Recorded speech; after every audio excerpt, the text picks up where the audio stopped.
Smart city. Smart city का नाम आते ही आपके दिमाग के अंदर, अगर आप उदयपुर वासी हैं तो जरूर उदयपुर का नाम आता होगा और एक हंसी भी आती होगी। उदयपुर स्मार्ट सिटी, 8 साल करीब या 7 साल हो गए हैं स्मार्ट सिटी की घोषणा हुई, लेकिन पिछले 10 दिनों में जिस तरह से उदयपुर में स्मार्ट वर्क हो रहा है वो पिछले 8 सालों में कभी नहीं हुआ। स्मार्ट सिटी की घोषणा के बाद भी नहीं। अधिकारी और स्थानीय निकाय जिस तरह से खुश हो होकर उछाले मार मार कर जबरदस्त तरीके से काम कर रहे हैं वैसा तो कभी देखा ही नहीं। मैंने तो नहीं देखा, अगर आपने देखा हो तो मुझे बताइएगा, हम थोड़ा सा अपडेट करते हैं। मेरी गली के बाहर एक गड्ढा है, पिछले 5 साल से वो भरा नहीं है। 10 इंच का गड्ढा था जब वो पहला नया नया पैदा हुआ था। थोड़ा वो बढ़ता गया और वो धीरे धीरे बड़ा हो गया। अब वो जवान हो गया है, उसने पूरी की पूरी सड़क को घेर लिया है। निकायों को इन 5 सालों के अंदर वो गड्ढा जब छोटा था तब से लेकर अब तक 345 कॉल मैंने कर दिए, लेकिन वो गड्ढा कम वक्त ऐसा है कि भरता ही नहीं। मैंने भी सोच लिया कि अधिकारी और निकाय टोटल निकम्मे हैं, सरकार निकम्मी है। लेकिन पिछले 10 दिनों में जिस तरह से उदयपुर को निखारा जा रहा है उसको देखकर मेरे मन में ये बात आई कि नहीं भाई, मुझे एक अपराध बोध का एहसास हुआ कि मैंने अपने उदयपुर के अधिकारियों को, जो हमारी शहर की निकाय है, उनको मैंने निकम्मा समझ लिया। नहीं भाई, वो निकम्मे नहीं है, सरकार निकम्मी नहीं है, अधिकारी निकम्मी नहीं है, सबके सब काम करते हैं, काम करना जानते हैं, काम करवाना जानते हैं। बस हमारे शहर में सरकार के नुमाइंदों का आना जाना, वीआईपी का आना जाना लगा रहना चाहिए। तो उनको बताने के लिए ये लगातार काम करते रहते हैं। जनता को क्या ज़रूरत है ये फर्क नहीं पड़ता।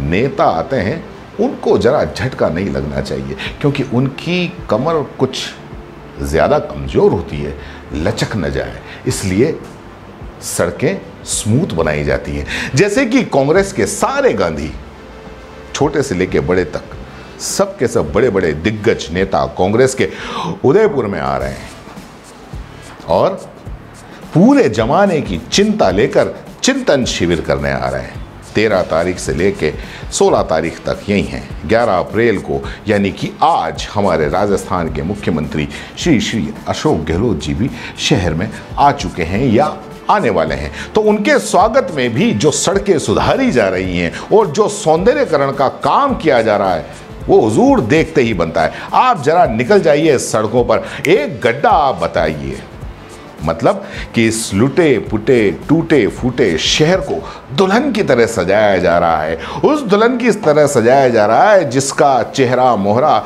जिम्मेदारों ने अपनी ही लापरवाही, अपने ही जुल्म सितम से बिगाड़ दिया था और अचानक अब उसको देखने के लिए कोई बांका कुआरा नौजवान घोड़े पे सवार होकर आ रहा है।